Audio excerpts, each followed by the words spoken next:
Sí, antes lo conocíamos en un principio como crisis de angustia, después se empezó a hablar de ataques de pánico y hoy por hoy la denominación se está cambiando a trastorno por pánico.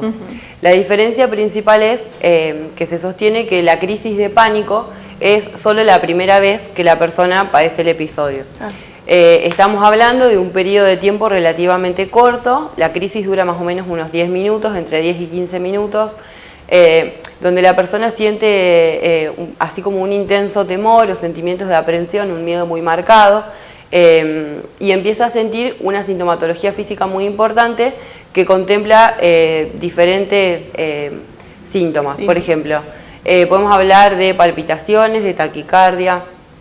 Hay pacientes que refieren como sacudidas del corazón, la sensación de falta de aire, que se conoce como disnea, una sensación de opresión en el pecho, cualquier tipo de malestar abdominal, puede ser algo como acidez, gastritis, náuseas, cualquier molestia.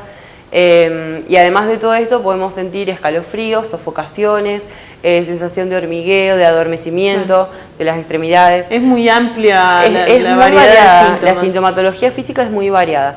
Así todo, generalmente se describen alrededor de unos 23 síntomas posibles y teniendo solamente 4 de estos síntomas se cumple una parte del criterio para el diagnóstico. La otra parte del criterio del diagnóstico se trata de la sintomatología cognitiva. Lo que recién nombramos era la sintomatología física y desde la parte cognitiva o mental de la persona se requiere para establecerlo como una crisis de angustia o de pánico que la persona tenga miedo a morir, miedo a perder el control o miedo a volverse loco. Esos son los únicos 3 síntomas cognitivos que existen y sí o sí la presencia de uno de estos 3 síntomas cognitivos es necesario. Si la persona solo tiene la sintomatología física y no tiene esta sintomatología a nivel cognitivo, estaríamos hablando de un trastorno de ansiedad de otro tipo y no de un ataque de pánico específicamente. El cambio un poco de la denominación viene de la mano de que el problema es que se genera un círculo vicioso entre esta primera crisis, donde el paciente, obviamente todas las veces que la sufre, lo padece un montón, pero esta primera vez es muy llamativa, la persona tiene mucha preocupación, sobre todo por la sintomatología física. Lo mental casi ni se registra, ¿sí? Solamente puede describir que tiene miedo. Entonces se genera un circuito de consultas a un montón de médicos o especialidades, obviamente se realizan estudios y si toda la parte física se descarta, recién ahí llega el tratamiento con el psicólogo. ¿Sí? Claro, es muy difícil lograr el diagnóstico y debe ser un poco frustrante también para la persona pasar por tantos consultorios. Depende también la frecuencia con la que empiece a aparecer las crisis, pero generalmente el paciente se siente como un poco desolado porque a pesar de los controles médicos y de los chequeos siguen sin encontrarle nada, ¿sí? De todas formas, como hoy hay un montón de información, a medida que va pasando el tiempo los médicos sugieren la consulta psicológica mucho más rápido que en un principio, que generalmente se demoraba como mucho tiempo tratando de descartar este origen orgánico en la sintomatología del paciente, que hoy se sabe que si es un ataque de pánico no hay. Y bueno, y este padecerlo tan intenso hace que el paciente empiece a desarrollar miedo a que le vuelva a pasar, ¿sí? Entonces de ahí sale esta nueva denominación que es trastorno por pánico. Entonces la crisis se tiene solo la primera vez y después hablamos de un trastorno por pánico debido a este circuito vicioso del miedo de volver a padecerlo y como sin querer lo que estoy teniendo es miedo, la sintomatología va a ser la misma que la del ataque de pánico.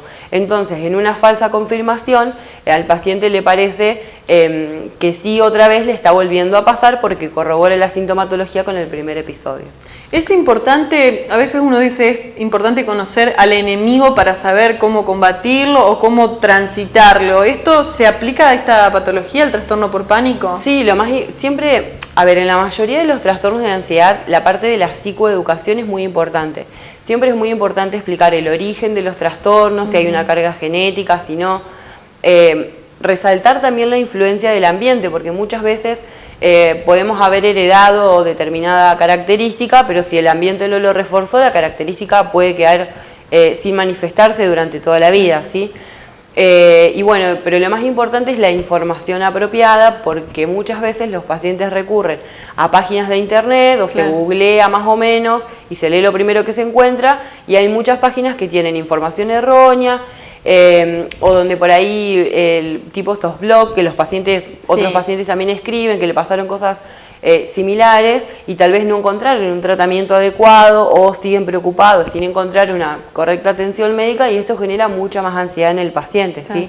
La parte de la psicoeducación siempre es muy importante respecto a todas las características del trastorno y sobre todo respecto a este círculo vicioso, porque si nosotros podemos enseñarle al paciente que identifique su sintomatología, es más fácil que empiece a controlar su pensamiento y no malinterpretar los síntomas para generarse él mismo otra crisis de pánico.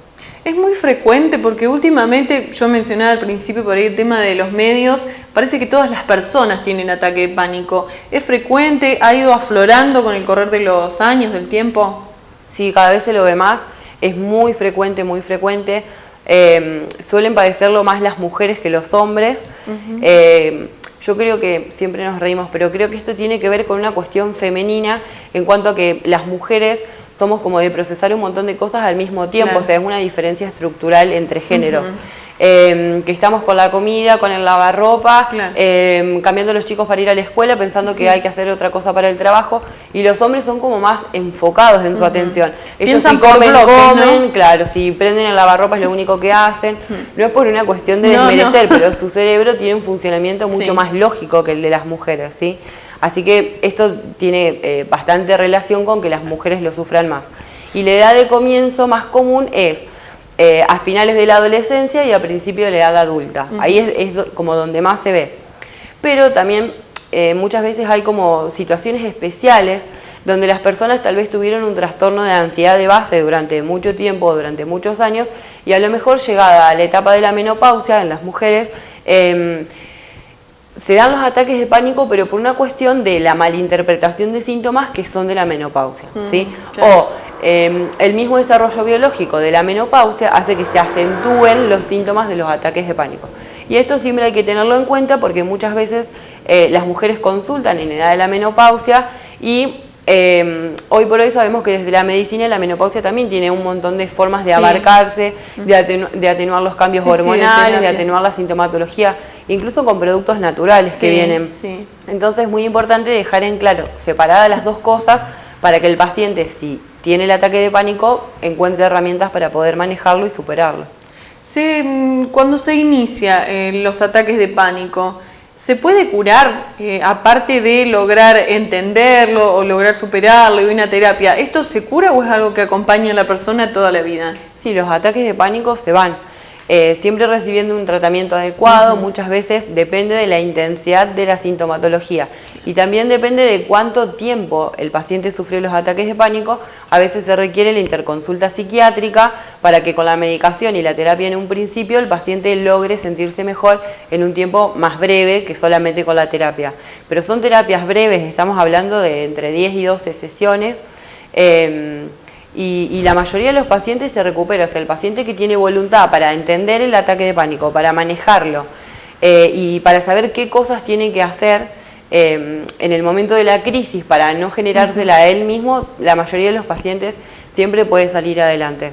Mencionabas la medicación, hay un mito o la gente por ahí consume muchos medicamentos para el tema del ataque de pánico y después dicen, no, una vez que comienzo a tomarlos no los dejo más o se lo da al vecino, el amigo. Esto es perjudicial para este tipo de patologías, ¿no? Sí, por supuesto. Primero y principal que aunque, por ejemplo, tengamos 3 pacientes que tienen una crisis de pánico similar, cada paciente va a tomar una medicación distinta, a lo mejor en función de sus necesidades físicas, de sus necesidades psicológicas, en función de su peso, de su edad, de todo.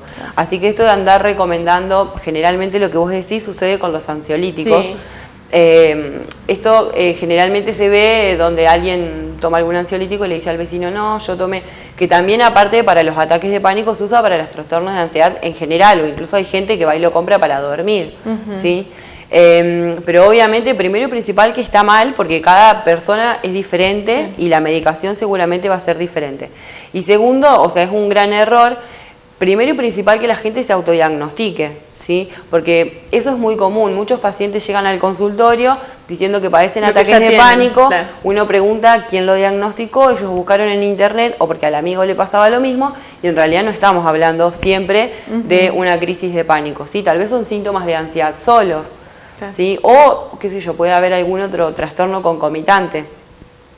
Y al margen de todo esto es que depende de las necesidades del paciente y la urgencia y con qué intensidad siente los síntomas, el psiquiatra va a saber decirle qué ansiolítico tiene que tomar y si tiene que tomar solo eso o tiene que tomar algo más que vaya de la mano con bajar la ansiedad. ¿Sí? Muchas veces el hecho de padecer trastornos de pánico durante mucho tiempo, muchos años, o muy seguido, a lo mejor durante un lapso de 2 meses, pero si la persona tiene ataques de pánico casi a diario, suele generar sentimientos depresivos en la persona, porque cae en este circuito de que tal vez empieza a alejarse de las cosas que hace cotidianamente, o porque asocia que cuando se sube al auto tiene la sintomatología, o que en lugares donde hay mucha gente le surge la sintomatología, o por miedo a descomponerse en la calle y quedarse solo y no tener quien lo ayude. Entonces todo esto empieza a generar un circuito dentro de, digamos, la gama de los trastornos del estado de ánimo. Bien. Así que siempre la consulta del psiquiatra. Bien, y la consulta del psicólogo también, hacer terapia, que es fundamental, porque con una medicación no solo esto no se va a pasar. Es algo que asusta, es algo que obviamente, o sea, nadie, digamos, quisiera transitar, pero bueno, o sea, son cosas temporales y se pueden manejar tranquilamente.